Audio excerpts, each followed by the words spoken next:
Give thanks with a grateful. Give thanks unto the Holy One. Give thanks because it's given Jesus Christ is Son, and now let the weak say, I am strong. Let the poor say, I am rich because of what the Lord has done for us. And now let the weak say, I am strong. Let the poor say, I am rich because of what the Lord has done for us. Give thanks. The Lord has done for us. Give thanks. Isang ba po, palakpakan tayo po yung kakatamang Diyos. Hallelujah.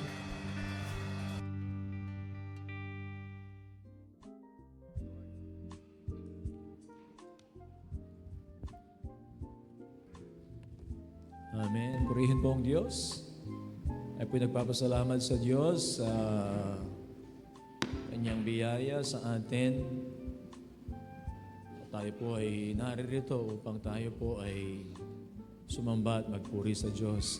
Papasalamat din po tayo sa katatapos na Bible Fiesta. Ano po, meron tayong representative po sa district. Ano po, yung pong ages 6 to 10. Sa mga susunod, ayan, nandun po yung ano natin. Meron po tayo. Ito. Meron tayong palaki. Praise God. Ito po. Bali, dalawa ito. Merong first place, meron ding second. Ano po. So, salamat po sa Diyos. Hopefully, ay makapunta tayo sa national. Glory to God.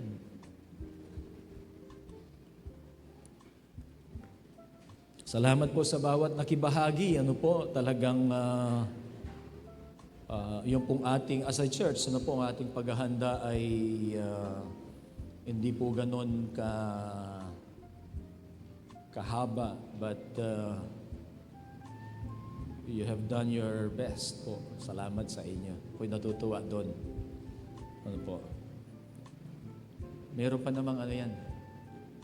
Mga sa susunod na taon, mga taon, ano po. Salamat po sa inyo. Salamat sa mga nakibahagi, salamat po sa mga nagpagod, nagtrain, salamat po. Salamat po sa mga willing na makibahagi po, mga bata, mga adult. God bless po sa inyo. Mayroon pong meeting bukas ang mga leaders po, no, 7:30. Mag-planning po tayo para sa ating Christmas party. Bukas po, dito po sa church, 7:30 ng gabi po. Ano. Praise God. Kung meron po kayong mga Bible, buksan po natin sa John chapter 12, verses 24 up to 25.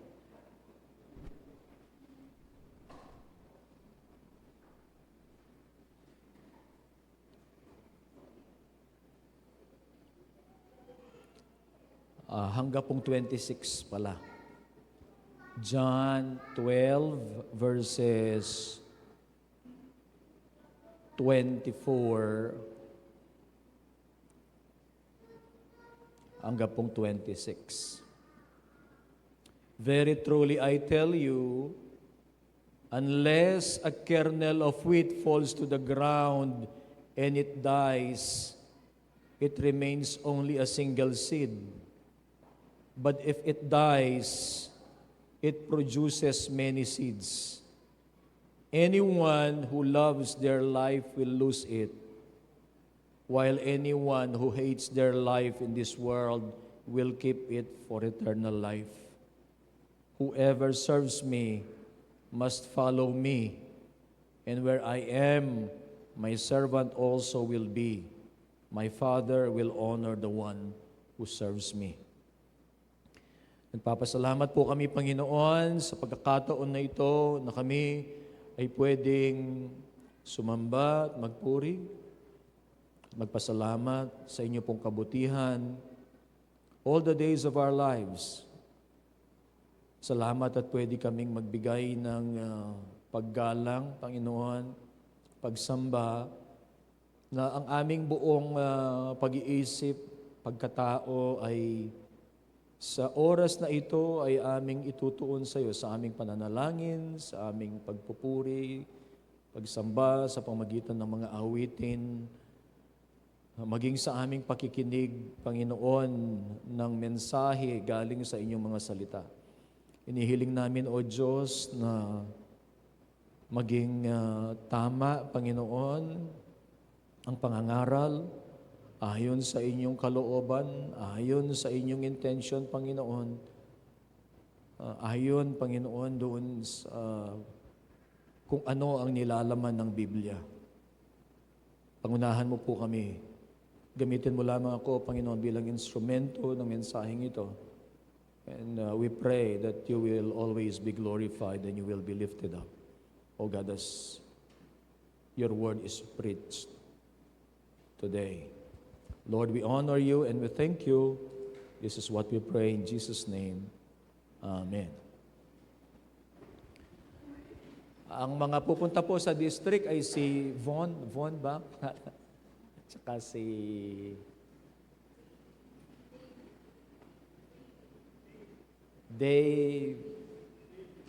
Davin. Si Von and Davin. Yan po ay sa 23. Ano po? Huwag natin kakalimutan. 23. Ano po ang sacrifice? What is sacrifice?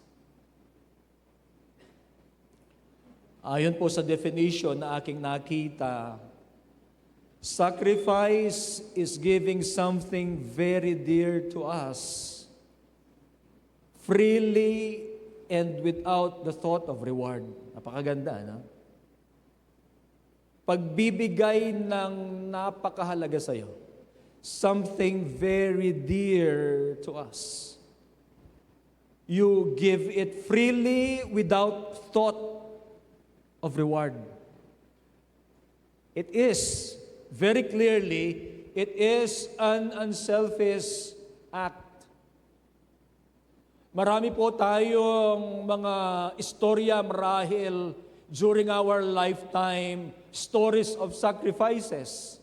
Parents sacrificing for their children. Marami yung mga hindi po nila ginawa para maging komportable ang kanilang mga sarili, ginawa nila para sa kanilang mga anak so that their children ay mas maging komportable kaysa doon po sa kanilang kalagayan. Parents sacrificing for their children. O kaya po mga sundalo sacrificing for their fellow soldiers. Meron pong isang istorya nung panahon po ng Marawi Siege. Ang pangalan po ay Romel Sandoval. He was a captain. Ang ranggo po niya ay kapitan. At sa loob po ng 3 buwan ng pakikipaglaban nila, wala pong isa man doon sa kanyang mga tauhan ang nalagas. At isa po sa kanyang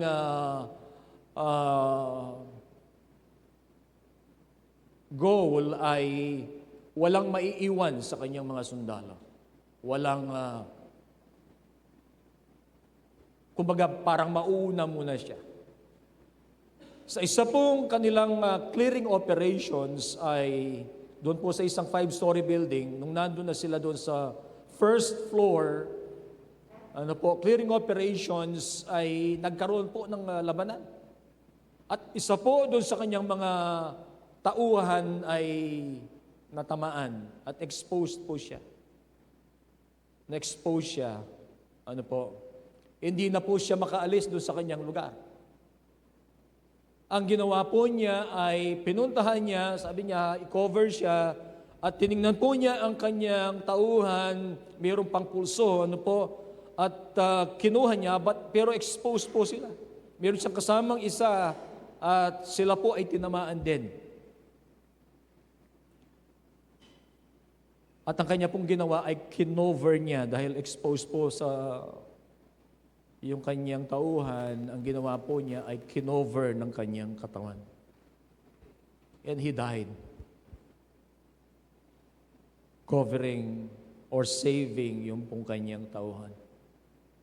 Matas na po yung kanyang rango. He was a young man. He was a graduate of the Philippine Military Academy. Hindi niya pinabayaan ang kanyang kasama.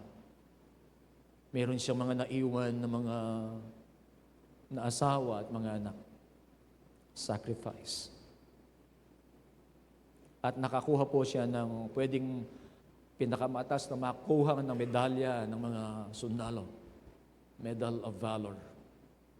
He died in action. Sacrifice. Mga teachers marahil para sa kanilang mga estudyante. Mga pastor para sa kanilang mga kongregasyon. O kaya mga simpleng tao na nagsasakripisyo sa panahon ng kalamidad para doon sa kanilang kapwa-tao. Fellow human being. Sacrifice. At marahil makikita natin doon po sa Biblia ang ginawa ng Diyos para sa atin.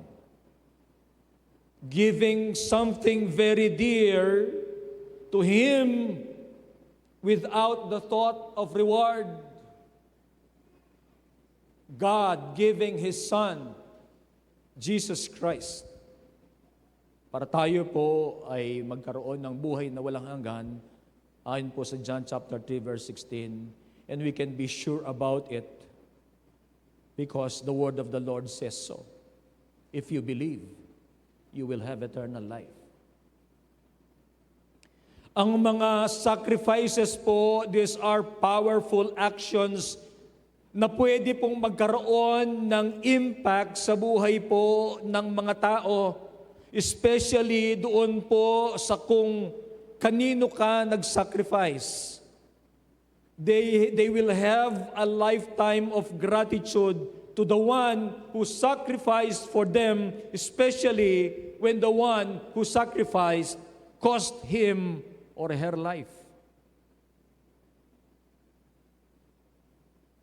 Yung pong iniligtas sa limbawan ni Captain Sandoval,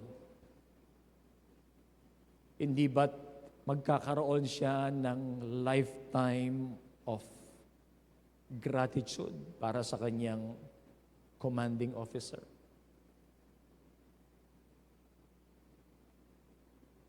Tayo po, we are enjoying the results of the sacrifice of Jesus at the cross. Hallelujah.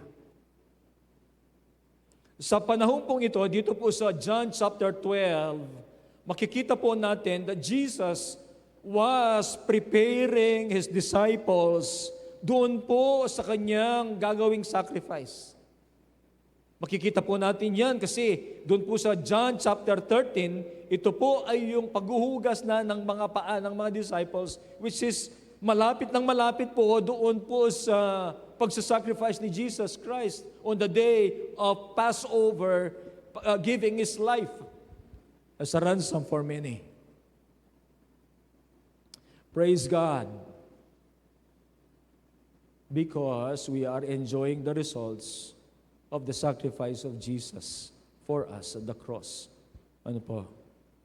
Ang Panginoong Jesus, ginamit po niya ang metaphor ng isang butil, seed, which has a life inside, but it has to die muna. Ano po? So that life inside that seed ay magkaroon po ng, yun po ay lumitaw, mag-sprout, tumubo, at yun po ay maging halaman at mamunga ng marami. He used that metaphor upang i-explain po niya ang purpose, upang i-explain po niya ang power ng sacrifice. Unless a kernel of wheat falls to the ground and it dies, it remains a single seed. Ano po? Tinuturo ng Panginoon sa atin ang necessity po ng self-sacrifice. Amen.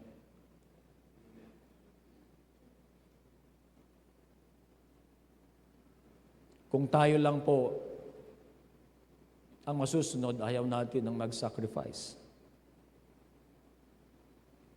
Mahalaga. Ano po? Necessity po. At tinuturo po ito ng Panginoong Jesus na necessity ang self-sacrifice upang tayo po ay magkaroon ng fruitfulness, upang ma-experience po natin ang totoong buhay, true life and honor. Ang mensahe po ay results of sacrifice based on our text, John chapter 12, verses 24 up to 26. Una po, fruitfulness. Very truly I tell you, unless a kernel of wheat falls to the ground and it dies, it remains only a single seed. But if it dies, it produces many seeds. Maintindihan po natin yan kasi tayo po ay nakakakita araw-araw ng pagtatanim. Ano po? Tayo po ay isang agricultural na bansa at nakikita po natin yan, naiintindihan po natin yan. At marahil universal po ito. Hindi lamang tayo ang makakaintindi nito, ano po, sapagkat nakikita ng maraming tao, kung hindi man lahat, ay yung prinsipyong ito, ang metaphor na ito, ang katotohanan nakapaloob po dito. That the grain of wheat, whatever seed it is, must fall to the ground in order to have life. Mayroon na pong buhay yan sa loob. Ano po? But it must die. Yan po ay dapat na maitanim at doon pag naitanim po yan, yan po ay matutunaw or yan po ay malasoya po yan. Upang ang nandun po, yung pong life na nandun po sa loob ng seed, yan po ay tutubo. It must die in order to produce a harvest. Ang Panginoong Jesus po, in-offer po niya ang kanyang buhay. Jesus Christ offered His life. He died upang ang bawat isa po na sasampalataya sa Kanya ay maliligtas. At ang Kanyang kamatayan, ang ibig sabihin ay kaligtasan para doon po sa mga sasampalataya sa Kanya. Ngayon, ano po ang personal na application nito sa atin? Ano ba ang personal application nito na Jesus Christ offered His life so that others will be saved. Ang personal na application nito ay pwede, na tayo ay mamatay sa ating mga sarili, mamatay para sa kasalanan. Mamatay tayo sa ating mga kasalanan. Sabi, I have been crucified with Christ and I no longer live, but Christ lives in me. The life I live in the body, I live by faith in the Son of God who loved me and gave Himself for me. Ang sabi ko, hindi na ako ang nabubuhay, si Kristo ang nabubuhay sa akin. We must die to self, we must die to sin, we must die to the worldly desires upang maranasan natin ang fruitfulness. Ito po ang sinasabi ng Panginoon. Ang sabi niya, it will remain only a single seed, but if it dies, it produces many seeds. Producing many seeds, meaning there will be fruits. Amen. Ang sabi po ng Romans chapter 6 verse 11, count yourself dead to sin, but alive to God in Christ Jesus. Tayo po vulnerable sa kasalanan. Tama po ba? But by the grace of God and by the help of the Holy Spirit, pwede po na tayo ay mabago, pwede ang buhay natin i-transform ng Panginoon at hindi tayo mamuhay para sa kasalanan, kundi tayo ay mamuhay para sa Diyos. Amen po ba? At pwedeng gamitin ng Diyos yung ating spiritual na pamumunga, our spiritual fruitfulness, so that others may be impacted by our lives. Magkakaroon tayo ng influence sa mga tao by what Christ has done. Nung pong tinransform, binago ng Diyos ang ating buhay, ay pwedeng magkaroon tayo ng impact at o kaya inspirasyon, maging inspirasyon ng ating buhay para sa iba upang sila ay manampalataya sa Diyos. Amen. Ako po'y naniniwala doon that God can use our lives, that we can impact the lives of others dahil sa ginawa ng Panginoon sa atin. Sacrifice leads to multiplied impact. Kapag natuto po tayo na kalimutan yung ating sarili, mamatay sa ating sarili, talikuran ng kasalanan, God can use us in powerful ways. At yun po ang nasa natin, that our lives will be used for the glory of His name. Amen. That Jesus will be pleased with our lives. But first, before we will be fruitful, meron pong libro noon, ang pamagat po niya by A.W. Tozer, The Root of the Righteous. Before fruitfulness po, we must first be rooted in God and in His Word. Alam po ninyo, ang intention po ng Bible Fiesta is not competition. Ang intention po noon ay tayong lahat ay magkaroon ng kamalayan doon po sa pagbabasa ng Biblia, pag-encourage, pag-memorize ng Biblia. Hindi lamang sa panahon na tayo po ay merong Bible Fiesta, kundi sa buong taon. At mangyayari po yan kapag tayo po ay rooted in the Word. Rooted in the Word. Rooted in God. Rooted in Jesus Christ. Then fruitfulness will result. Ang resulta po ng rooted tayo ng salita ng Diyos, rooted tayo sa ating Panginoong Hesus, ay pagbubunga ng mabuti sa ating buhay.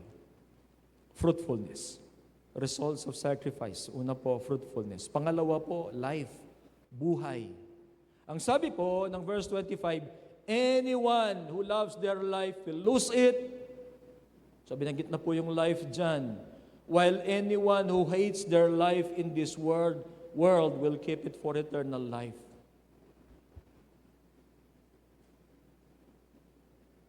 Discipleship po ito. Following Jesus Christ.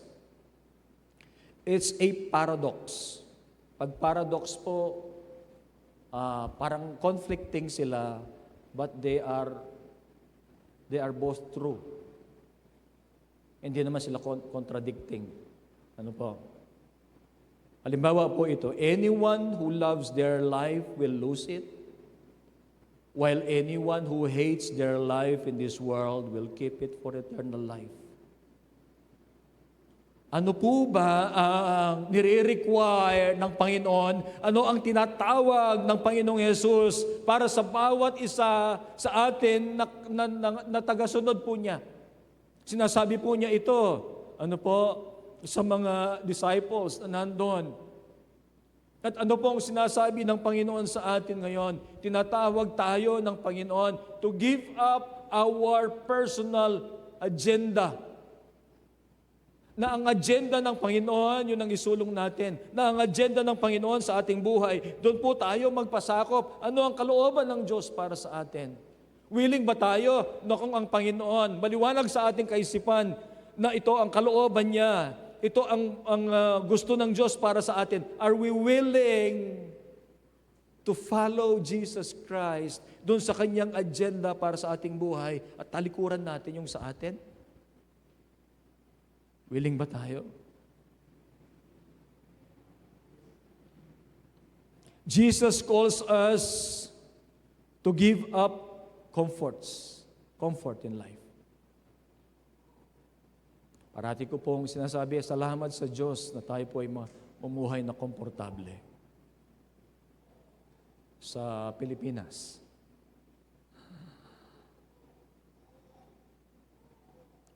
Pero hindi po yon ng ultimate. Kasi yung ibang mga mananampalataya, hindi po sila namumuhay na komportable. Yung iba pong mga mananampalataya, sila po ay doon sa kalagayan na sila po ay persecuted. Yung mga nauna po sa atin, kagaya ng mga 1st, 2nd century Christians, ay namuhay po sila sa mga catacombs, sa ilalim ng lupa. Diba? Meron mga catacombs. Tapos, meron silang mga sign, mga signal, kaya meron pong ictus. Ang ictus ay isda, pero parang abbreviation yon ng, hindi abbreviation, yung acronym. Yesu Christus Theos. Soter yata yan, soter.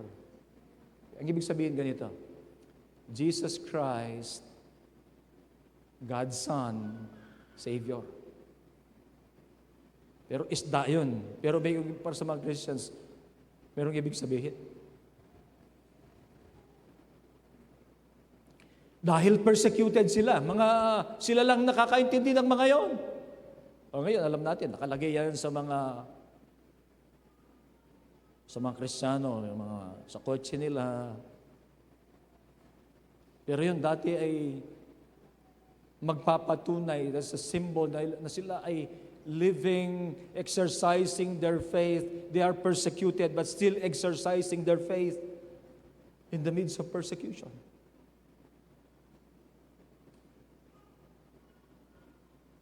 Jesus calls us to give up our personal agenda, personal comfort,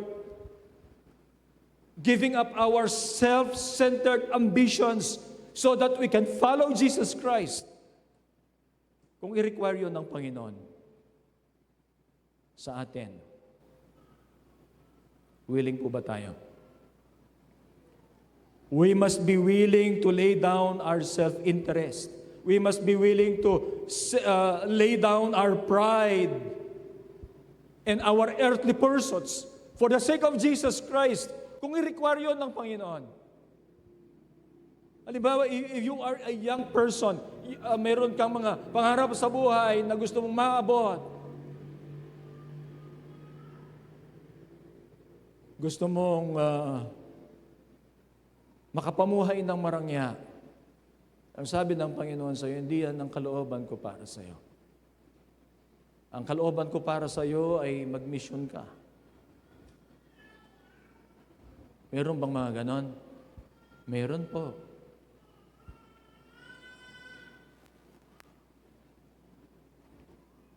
Ito po ang ibig sabihin ng sinasabi ng Panginoon, while anyone who hates their life in this world will keep it for eternal life. As I have said, there is a great paradox here. Love your life here, you lose it. Hindi ba ganun sinasabi po? Samahan niyo po ako. Ganun sinasabi nito eh. Hindi po ba?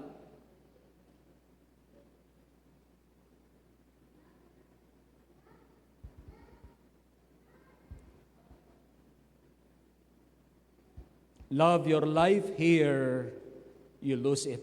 Hate your life here, you keep it for eternal life. Ito po ang sinabi ni Jesus Christ. At makikita po natin na ang totoong buhay ay na kay Kristo.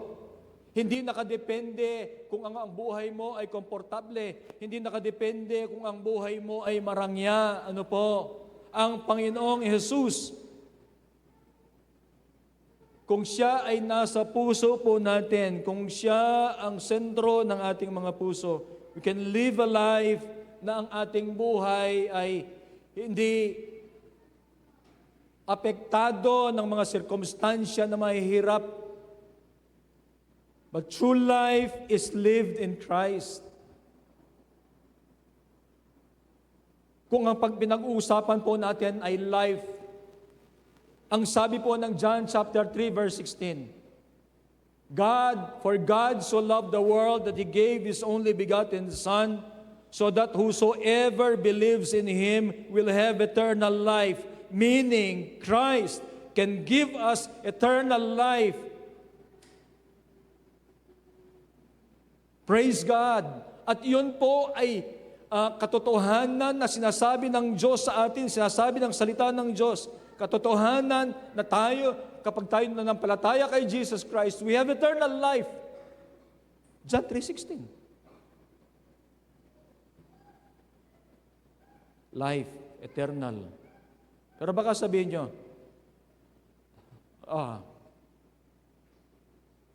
yung iba dahil po sa kahirapan at dahil doon sa mga tanong na mahirap sagutin. Halimbawa, ito.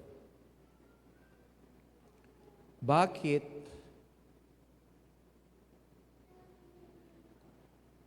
mayroong mga sitwasyon, kalagayan na ang mga mabubuting tao nakakaranas ng evil, nakakaranas ng kahirapan? Kagabi po, meron akong parang interview po ito. Nakalimutan ko lang yung pangalan. Interview po ito. Marahil ito ay isa doon sa acknowledged na pinakamatalino o sa mga matatalino sa mundo. Tinatanong siya. Ano po? And he is a Christian. Ang sabi niya, mahirap sagutin. Pero sinagot po niya. Because it talks about hope. Ang sabi niya, ang kanya pong kapatid na babae ay mayroong anak na 24 years old. Babae rin. Bali pamangkin niya, babae. 24 years old. Bagong kasal. At marahil magsisimula ng bagong pamilya. Magkakaroon ng cancer. Ano mo sasagutin yan? Yung Maraming mga tanong na pwedeng itatanong yun ng mga hindi naniniwala sa Diyos eh. Bakit ganito? Kung ang Diyos ay mabuti, bakit mangyayari sa isang mananampalataya ito? Na meron isang mananampalataya sa Diyos, tapos ganun ang mangyayari sa kanya. Why do bad things happen to good people?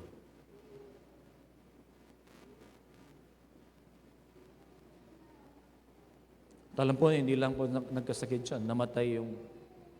Pero ang sinasabi po niya ay ito. Ang aking kapatid, sabi niya, struggle siya. Nag-struggle. Pero habang nag-struggle siya, nandun ang faith niya sa Panginoon. Habang nag-struggle siya, no? Nananalangin siya, sumasamba siya. Kahit ganun ang nangyari. Because ang pinaka-gist lang po nun ay there is a God dahil mayroong pag-asa sa susunod. Hindi doon matatapos. Life. Ano po, ang Panginoong Jesus, base po sa John chapter 3 verse 16, nagbibigay po siya ng eternal life. Base po sa John chapter 10, nagbibigay po siya ng abundant life, buhay na masagana. Base po sa John chapter 10 verse 10 pa rin, nagbibigay ang Panginoon ng buhay na ganap. True life is in Christ. Amen. He gives eternal life. He gives abundant life. He gives life, full life, buhay na ganap. Nabanggit ko po ang buhay na ganap. Mayroon pong Biblia noon lumabas. Ang pamagat po ay full life. Yun po mga comments sa ilalim. Maganda po yan. Nagkaroon po ako ng Bible na gano'n. Nagkaroon pa ng Tagalog yun. Ano po? Full life. Full life Bible. Alam po ba niyo yun, nang nag-translate, gumawa po noon, nagbigay ng mga comments doon, he died because of cancer.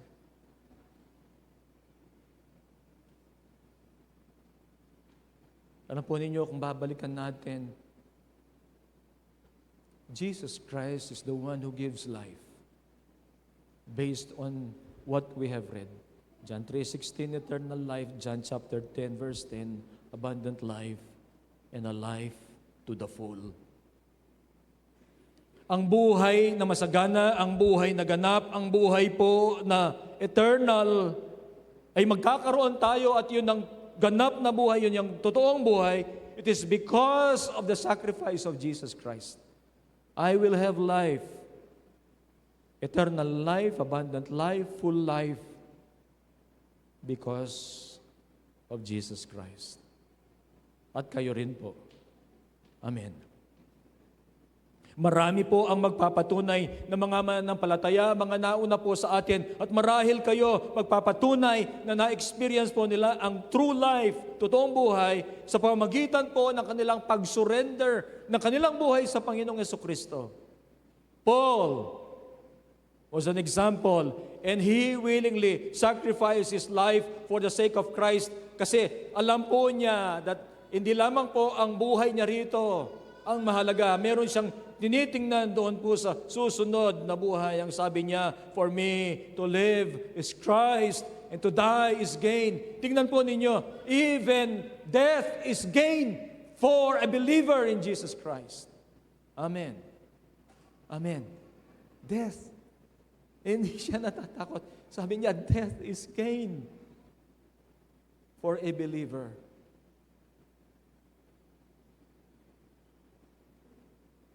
Para sa iba, ang ultimate loss ultimate loss will be death. No.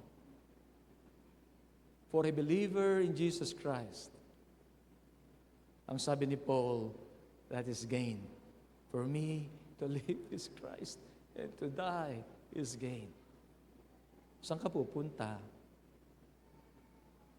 Saan tayo pupunta? When even death is gain in Christ. Pangatlo po, ang sabi ng verse 26, whoever serves me must follow me, and where I am, my servant also will be. My Father will honor the one who serves me. Honor. Results of sacrifice. Honor. Sacrifice brings honor. Nung mag-sacrifice po ang sundalo na sinasabi ko, siya po ay tumanggap ng Medal of Valor. Meron naman Medal of Valor na buhay? Meron naman yata na. Meron yata.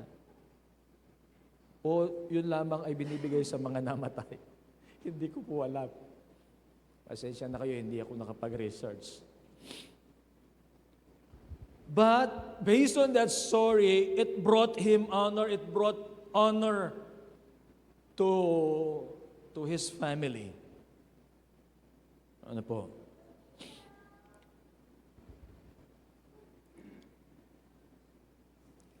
Ang pagsunod po sa Panginoong Hesus hanggang dulo ay hindi po madali. Our journey is not an easy journey. Last week po, nabanggit ko, i-code ko ulit, salvation is free. Following Christ will cost your very life. Salvation is free, but following Christ will cost your very life. Kasi ito po ang sinasabi niya eh. Kalimutan mo ang iyong sarili. Sumunod ka sa akin. Ano po? But if we follow Christ in the end, it will bring you honor. Following Christ brings honor. Kaya doon po tayo sa daan na kung saan ay doon tayo nilalagay ng Panginoon. Yun po ang tahakin natin because at the end, it brings us honor. Turn from what brings dishonor to your life. Sin will bring dishonor to our lives. Kapag naalaman ang kasalanan, kahit nakatago po yan, ano po, tinatago natin, ano po, pag nalaman yan, ginagawa po natin, it will bring you dishonor in the end. Kaya dapat nating talikuran ng kasalanan because in the end, it will bring you dishonor.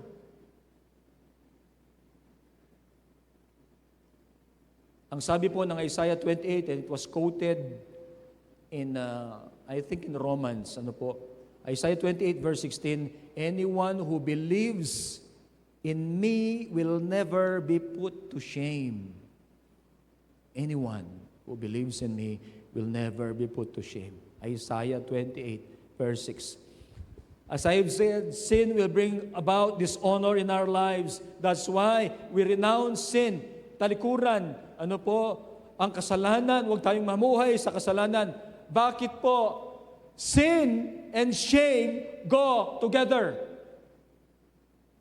Proverbs 18:3, yung pong version na GNT. Yan pong sinasabi niya. Sin and shame go together. Lose your honor and you will get scorn in this place. Kamarinayan po, yung dalana po ni kasalanan. But following Christ will bring honor. Yes, it will cost you your life, but it will bring honor in the end. Amen. Mayroon pong need, mayroong pangangailangan na ang buhay natin ay patuloy na isuko sa Panginoon. Ang pag-surrender po sa Panginoon, paradox ulit ito. Ang pag-surrender po sa Panginoon ay totoong kalayaan. Kapag ang isang tao, nag-surrender po yan, halimbawa, gera, bansa, hindi ikaw ang may say kung ano ang gagawin mo. Halimbawa sa bansa mo, ang magdidictate kung ano ang gagawin mo, pag ikaw ay sumuko, ang magdidictate, yung kung sino ang nag-conquer sa'yo.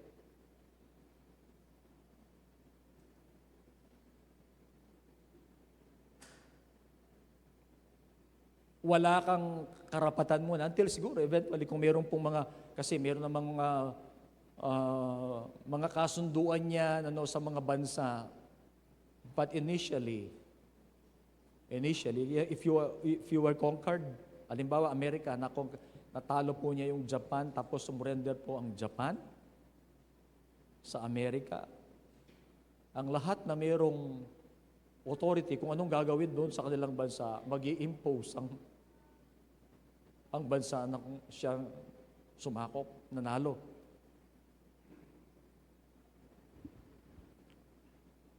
Wala kang kalayaan. Walang kalayaan doon yung sa mga, pinag-usapan po natin yung bansa, ano. Pero iba po sa Panginoon. Surrendering your life to Christ is true freedom. Kalayaan saan? Kalayaan na tayo po ay sumunod sa Diyos. Kalayaan na magawa natin kung ano ang sinasabing mabuti ng Biblia. Ano po, hindi tayo nakatali sa kasalanan. Ano po, we are not dictated by sin. Kundi tayo ay mayroong kalayaan na sumunod kay Jesus Christ. Ang surrender po, nagsasabi yan ng pagkatalo. Maliwanag po yan. Nag-surrender ka nga, talo ka. Sa mga sports, surrender na ako, mo, hindi talo ka. Surrender signifies defeat, but not in Christ. Not in Christ. When we surrender to Christ, that's victory. Amen. Honor. Sacrifice. Tinatawag tayo ng Panginoon. Ano po? Sinasabi ng Panginoon itong gagawin ng Panginoon. Magsasacrifice siya. Pero ang application po nito ngayon sa atin ay mag-sacrifice tayo, mayroong resulta po ng fruitfulness, mayroong resulta po yan ng life. And when we say life, life eternal, abundant life, full life, and honor. My Father will honor the one who serves me. We serve, and the Lord will honor us. Sacrifice is laying down our lives for others. Laying down our lives for others without expecting something in return. Kasi po, pag nag-expect tayo ng something in return, hindi po yung sacrifice. Baka business yun, o kaya investment. Hindi ba? But sacrifice is laying down our lives for others. Ang halimbawa po ng Panginoon sa atin ay nagpapakita that life's fulfillment comes through service. It comes through sacrifice, laying down our lives for others and loving others. Fulfillment in life is not amassing wealth. Ganito po. E di sana, yung mga mayayaman, wala na silang mga yung philanthropy. Tama ba ako? Philanthropy ba yun? Hindi na sana sila sana kung natutuwa sila, yung fulfillment ng buhay nila, kayamanan na lang, di puro kayamanan na lang. Bakit meron pa silang mga gawaing pang-pilantropo? Tumutulong. Yung iba nga po hindi sila nagpapamana sa kanilang mga anak. Pero binibigay po nila sa kawang gawa. Ano po? Of course, sila po ang mayroong mga doon, pero mayroong ganon. Ang fulfillment po ng buhay ay nandun po sa paglilingkod, una sa Diyos at sa ating kapwa. Sakripisyo para sa Diyos, sa ating kapwa. Pag-ibig sa Diyos at sa ating kapwa. Ano po? Laying down our lives for others. And sacrifice results in fruitfulness. Praise God. Fruitfulness ng ating buhay. It results in life. Life eternal, abundant life, and full life. And it brings honor. And the Lord God will be the one to honor as we serve. Amen. My Father will honor the one who serves me. My Father will honor the one who have sacrificed. Tayo pong lahat ay tumayo. We love you, Lord. We honor you. Hallelujah.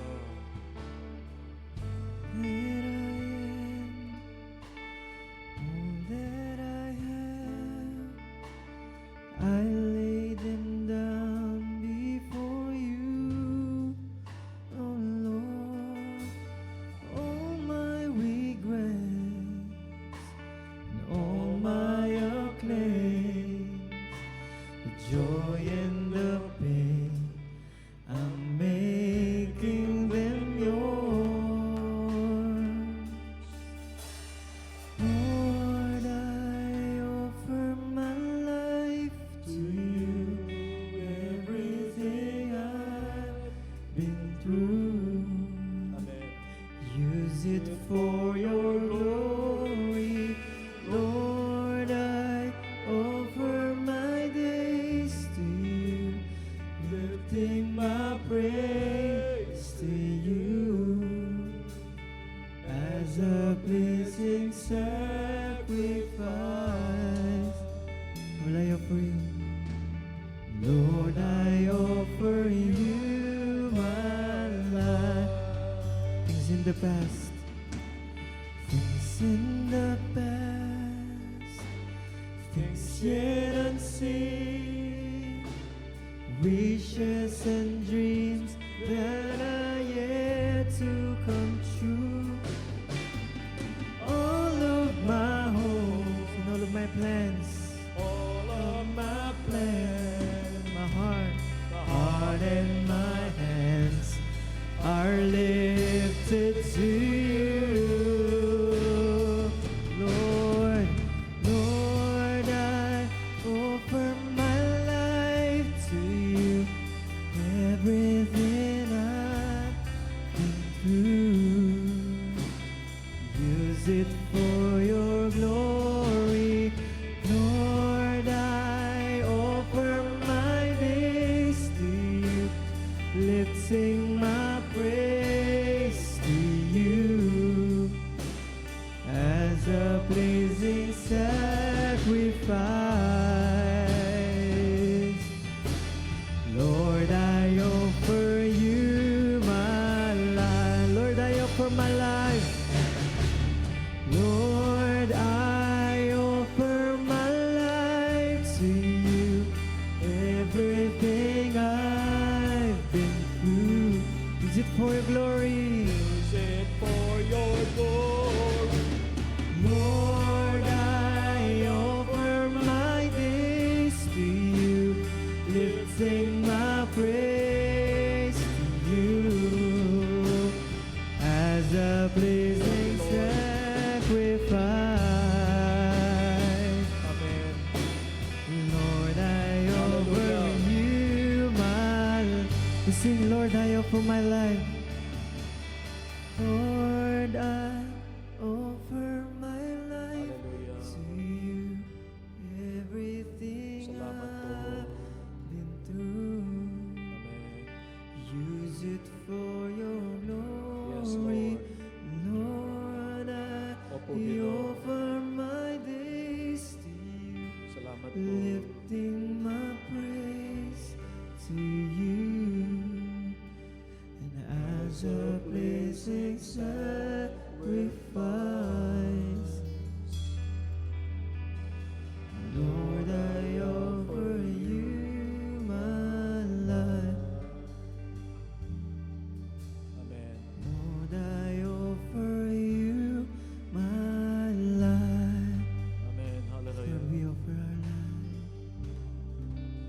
Amen. Jesus.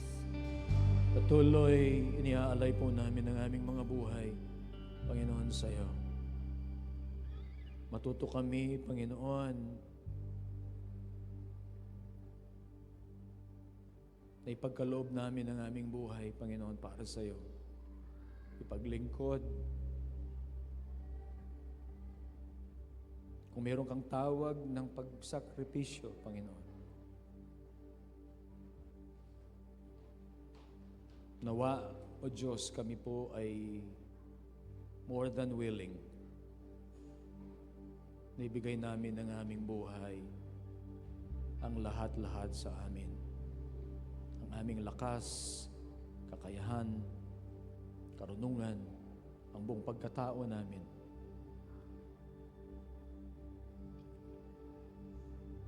Hallelujah. Salamat dahil magre-resulta po ito ng pagbubunga sa aming mga buhay. Thank you, Lord.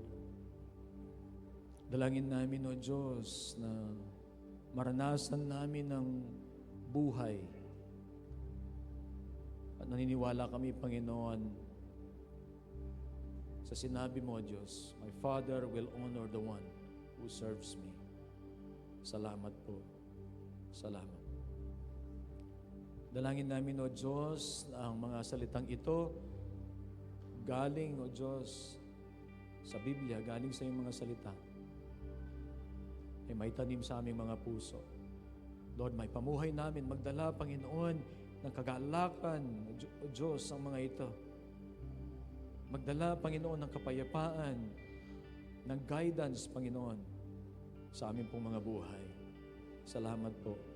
Salamat po sa inyong mga anak na patuloy po na handa, O Diyos, na makinig at tumupad, gumawa kung ano, O Diyos, ang iyong ipinapagawa sa kanila. Hallelujah. Pagpalain mo ang iglesyang ito, Panginoon. Ang kabuuan po, ang bawat isa, O Diyos, pagpalain mo po. Hallelujah, hallelujah. Maranasan po ng iyong mga anak ang biyaya ng Panginoong Jesucristo, ang pag-ibig ng Ama at ang pakikiisa ng banal na Espiritu. Amen. Amen. Amen. Pagpalain po kayo ng Panginoon. God bless everyone. God bless everyone.